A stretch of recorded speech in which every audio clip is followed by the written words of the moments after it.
Welcome back, Defenders. Today's video, we're going to start by talking about casualty numbers. Every day for weeks, I've been staring at this number, and these losses for the Russians are insane. Sure enough, added up over time, and just for the month of October, it's estimated that the Russians lost 41,980 soldiers, killed, captured, and wounded. This is a single-month record for the entire war. And does anyone care?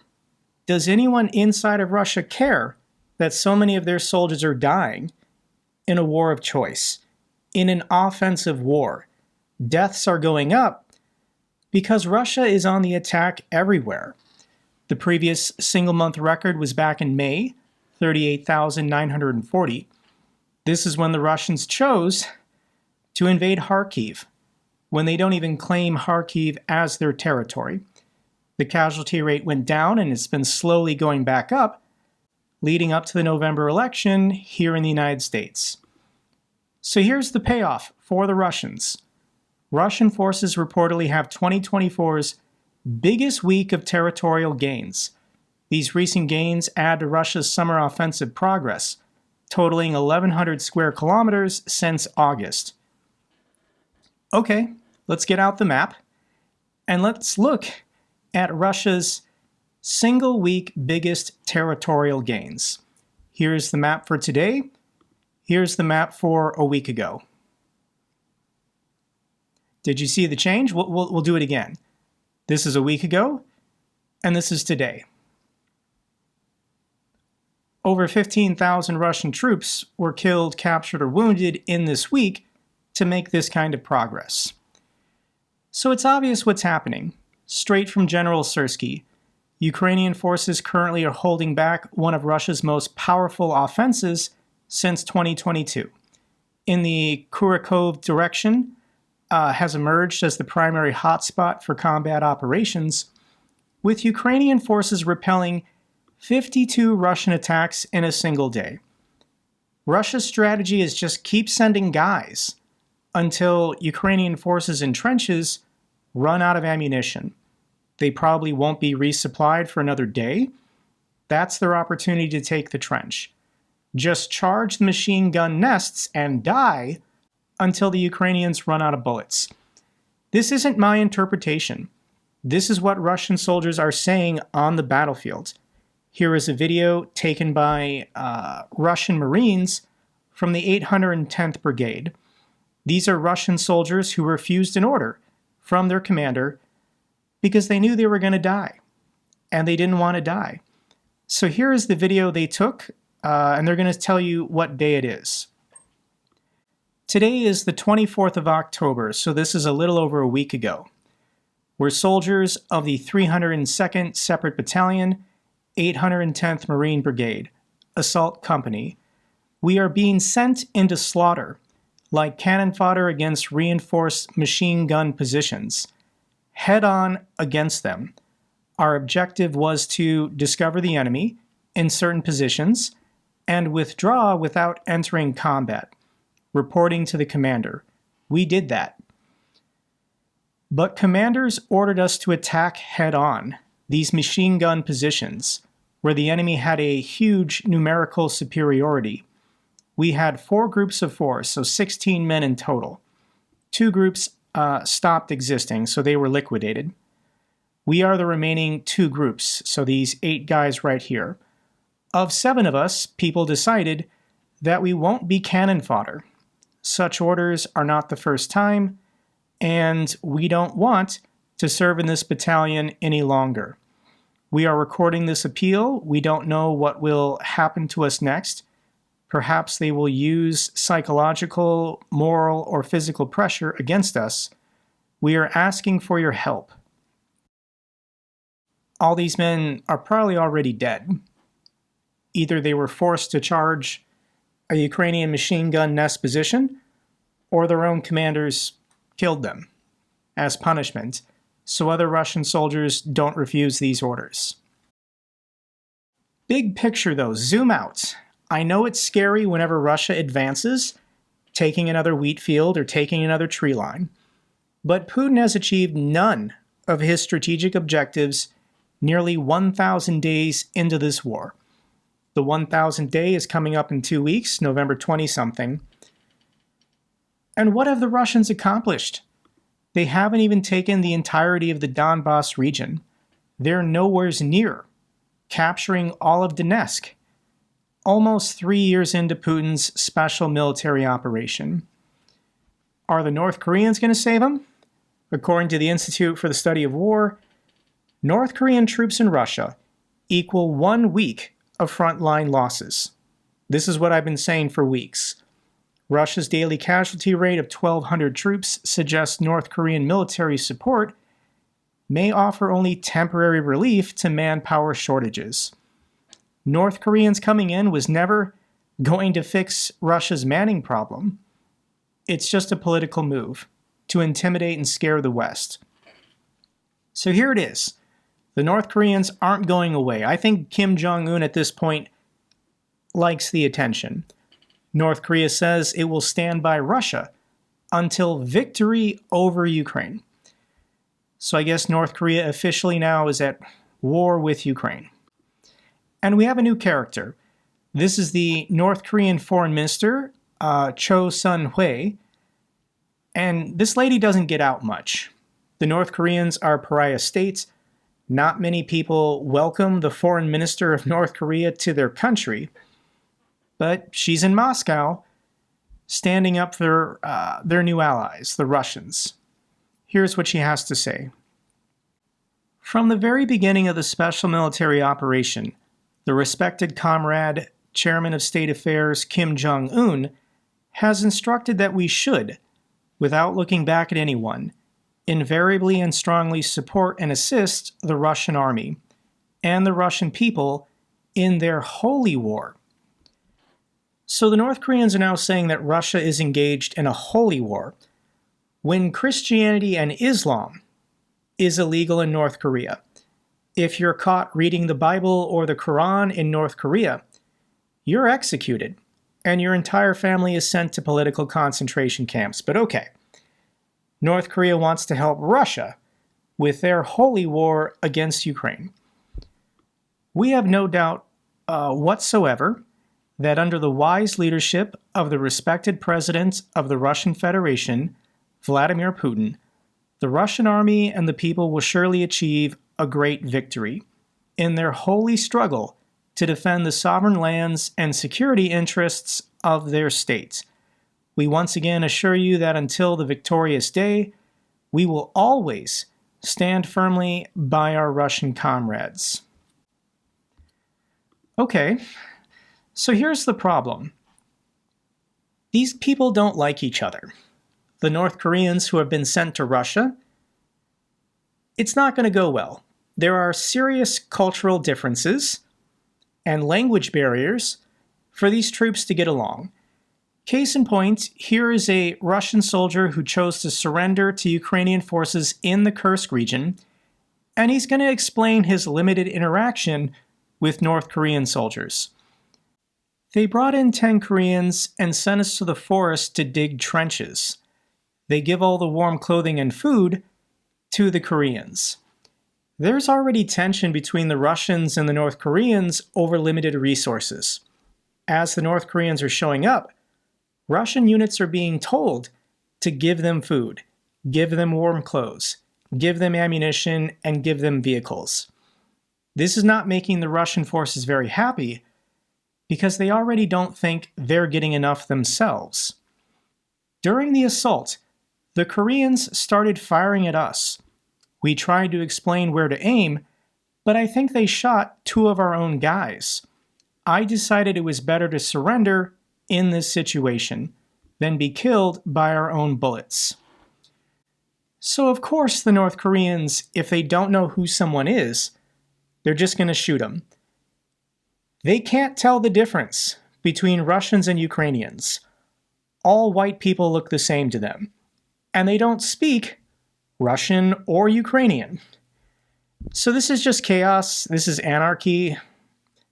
I understand what Putin's trying to do, but in a way he's alienating his own forces. This Russian soldier decided to surrender. after 2.5 years of war, as the North Koreans were showing up. That's what convinced this guy it was his time to finally give up. There are going to be lots of these cultural moments between North Koreans and Russians, and I have to share this one. This one's gone viral. I don't want to spoil the surprise, but this is a can of North Korean food being shared with a Russian soldier. So let me share the can of food first. Хочу показать, как она выглядит, потому что у нас такого нету. Сейчас. А ну, подержи.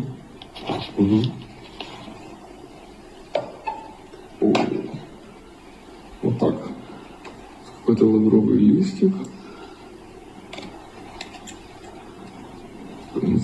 Ага, немножко худовато видно. Ага. И давайте на хлебушек. Сейчас попробуем.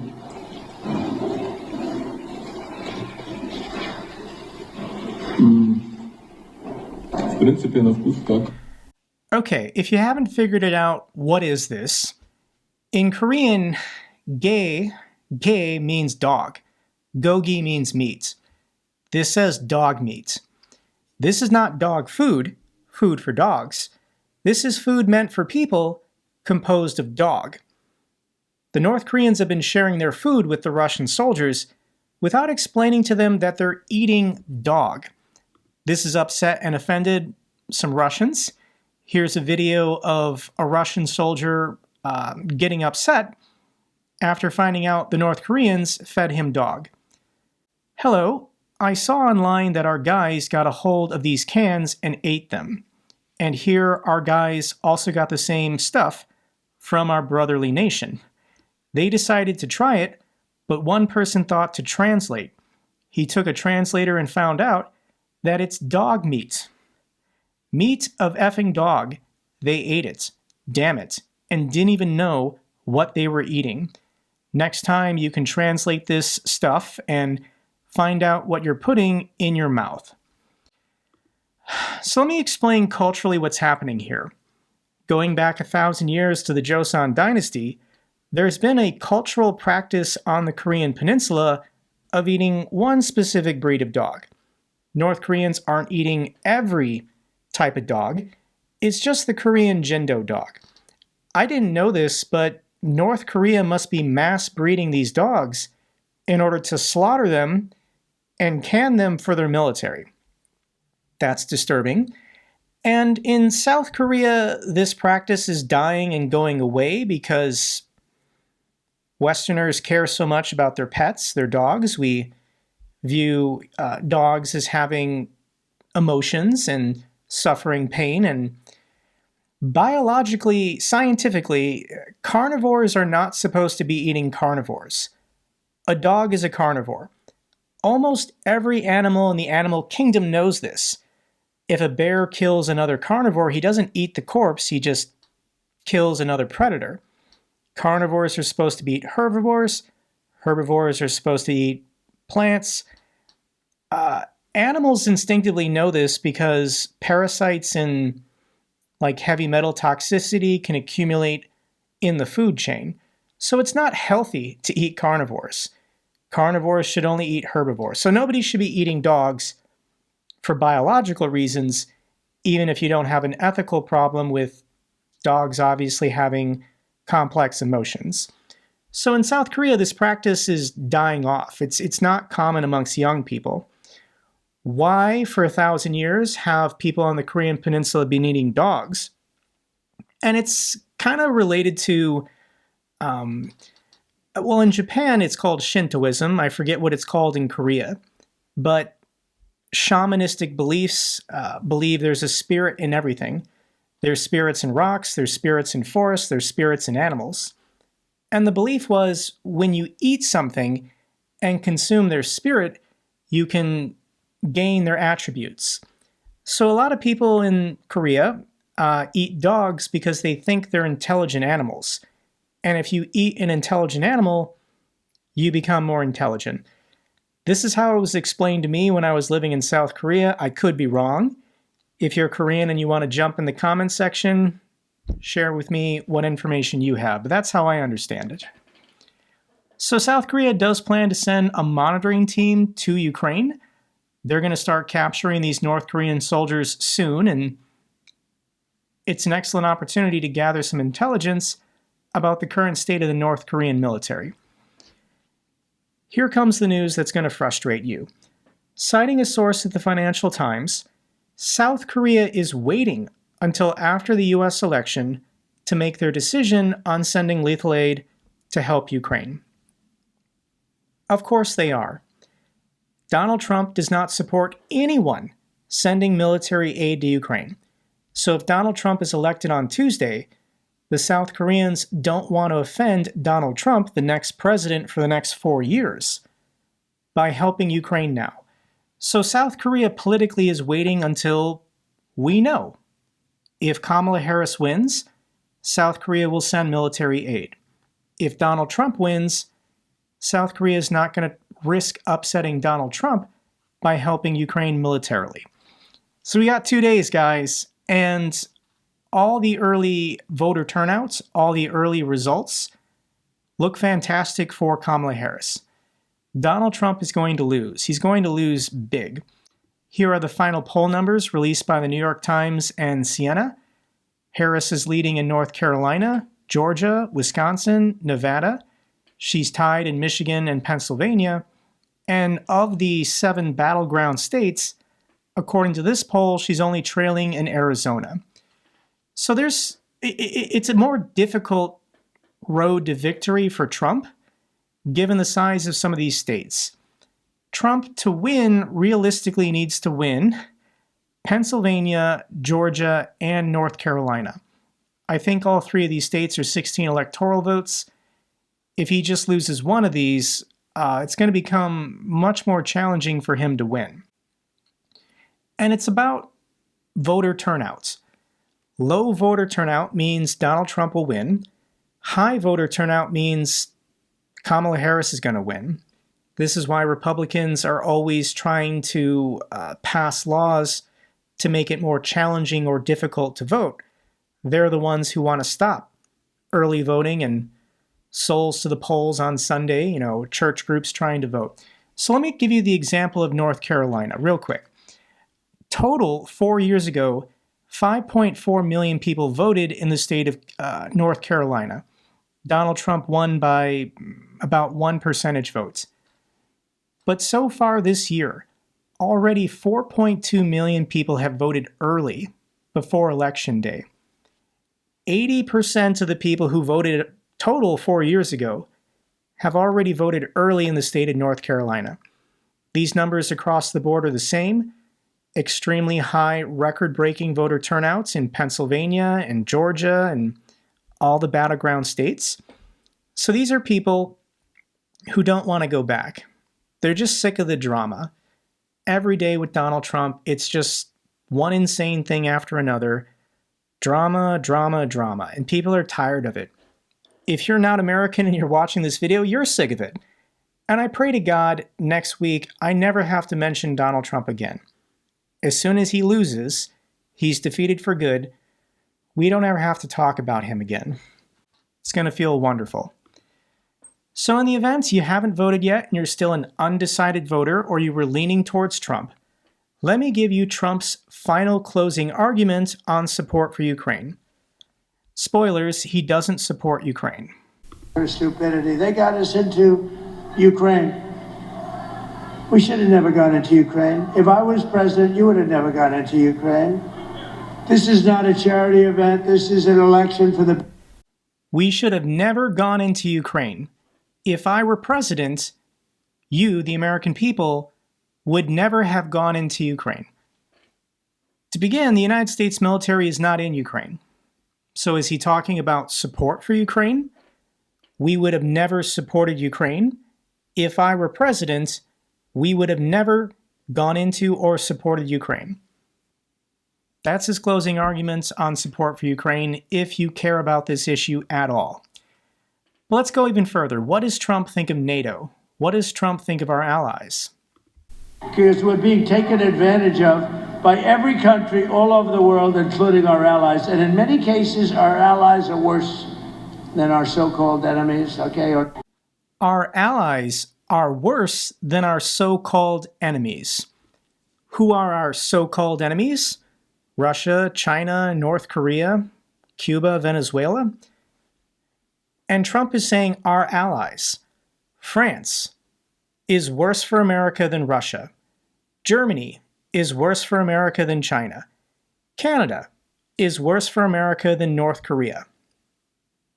Trump wants to be friends and allies with dictatorships around the world because he's a dictator. He hates other democracies. He has no intention of ever cooperating or working with any other democracy in the world. Everyone has to be subordinate and subservient to him to receive any cooperation or benefit from the United States. That's not a partnership. It's a dictatorship. So here's some interesting analysis from the Prime Minister of Poland. This is Donald Tusk. Harris or Trump? Some claim that the future of Europe depends on the American elections, while it depends first and foremost on us. On condition Europe finally grows up and believes in its own strength, whatever the outcome. The era of geopolitical outsourcing is over. Here's Tatarigami, he's a former Ukrainian officer, responding to the Prime Minister of Poland. I agree. When a confederation of states with a population and economy nearly equal to that of the United States is basing its future on US elections, while the reverse is never true, it screams about a self-imposed mental limitation and a lack of leadership or a sense of direction. So there's good news and bad news. The good news is I do believe Donald Trump is going to be defeated in 2 days. But the bad news is this can happen again in 4 years. Why are people in Europe concerned about their own safety and security, saying that their security is dependent on elections in Buck County, Pennsylvania? This is insane. So I do believe that fascism in America will be defeated this year. But in 4 years, there's no guarantee. In 8 years, there's no guarantee. This platform that Trump ran on, isolationism and nativism, it's popular in America, and it's not going away. So if you live in Europe, we bought you some time to figure out your own security, because I can't guarantee you in 4 years a different candidate won't run who won't be a compulsive liar with all this baggage, and he could win, he or she. I mean, I'm going to oppose it. I'm going to do everything I can.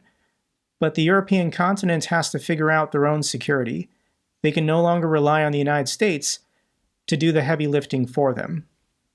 You've got 4 years, Europe. I'm just giving you a heads up. So let's get to the bad news for Russia. Ukrainian drone strikes Russian oil refinery 1,500 kilometers from the border.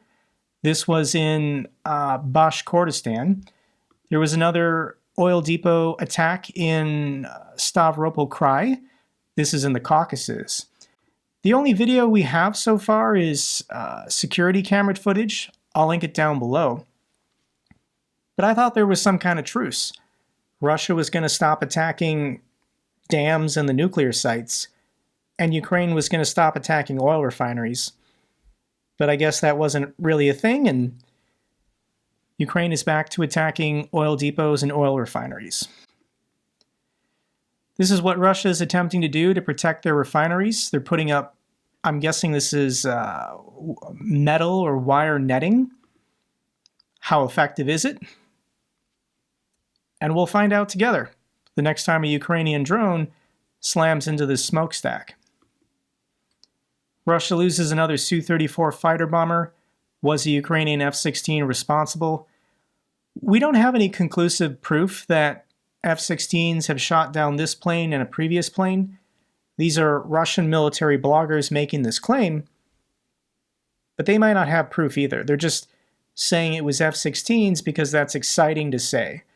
Even for the Russians, if they can claim they lost a plane and it was because of NATO or Western planes that fits their propaganda narrative, rather than this just being an ordinary Stinger missile or maybe a mechanical failure. Russians wary of war, turning to TV for distraction, according to the Patriarch of Moscow. I don't think I've mentioned Patriarch Kirill in a very long time here on the channel, but he's still alive, and he's still doing his thing, shilling for Putin and Putin's government. So here's his thought and analysis on the state of the current Russian people. The large number of entertainment events and talk shows on TV and light carelessness contrasts highly with what's happening in the Special Military Operations Zone, where our people are dying, particularly young guys. One could argue that this problem reveals some spiritual ulcers. We need to think about sources of this development and ask if this threatens our civilizational identity. Does it tell about a failure in our cultural code? Truly, some people are simply deeply outraged by this. Others don't think about it. Could we imagine something like this during World War II, or any situation where the country was under attack? Russia's not under attack. Nobody wants to attack Russia. As soon as Russia stops attacking Ukraine, this war is over. If Russia just goes back to their own internationally recognized territory, there's no more war. This is why ordinary Russians are not enthusiastic. This is why they're watching daytime TV and sitcoms to escape reality. Could also be this. Russian butter prices soar. Rise in supermarket dairy thefts reported. This is the story of the week going viral on Russian social media, that butter is being put in anti-theft containers on top of the rising prices. Inflation in Russian supermarkets is really bad. And grocery stores think they need to protect $2 butter. It's going to get worse. Russia's central bank chief says 21% interest rates is not the limit. As long as inflation in Russia remains terrible, she's committed to raising interest rates even more. 22, 24, 26, 30. No interest rate is too high to combat this inflation, but this is crippling Russia's private business sector. Let's get to the good news for Ukraine. The United States announces a new military aid package worth $425 million. Included is the usual good stuff. The thing that people are most excited about is 200 additional Stryker armored vehicles were announced by the United States. Second, probably only to the Bradley infantry fighting vehicle. This vehicle, Ukrainians say they love the most. It's very effective off-road and has very good protection underneath against landmines. And it's just a massive vehicle. There's a door in the back, so it's easy to get in and out for assault operations, but look at the size of this Stryker next to this unit.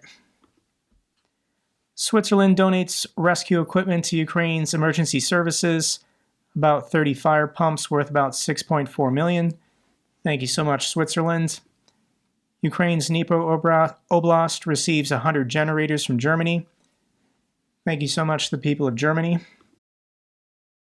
Okay, final video I'm going to share with you guys. There was another NAFO convoy this last weekend in which more of our trucks showed up. And my contact at the 69th, his name is Alex. And Alex sent me this amazing video. I want to share this with you guys. In your 1,000 Days of War campaign, you have actually got a bit of an extra special present from it. There is a JakeBro #1 now, and it's the first BTR that you actually now own in Ukraine. Right, and here it is. I'll put your plates on it because it's yours. And we'll explain in a minute, but 2 of your trucks went to a unit that in return managed to steal this off the Russians, and this is now going to live here in the actual museum. And if you ever want to come over and visit your BTR or go for a drive in it, you can, mate. So hopefully, well done to everyone that actually supported the campaign, because you now own this. And let's do another one and then get you in a convoy and drive over, and we'll come and show you the BTR that you and your amazing community fundraised for Ukraine. So thank you so much, and welcome to your armoured car. Our YouTube community now owns a Russian BTR. That's pretty cool. That's all for this update video. Glory to Ukraine, glory to the heroes. If you found this video informative, give me a thumbs up. Best way to support the channel. Comments and questions, let me know down below. I love hearing from you guys. Till the next video, keep defending the truth, keep defending democracy.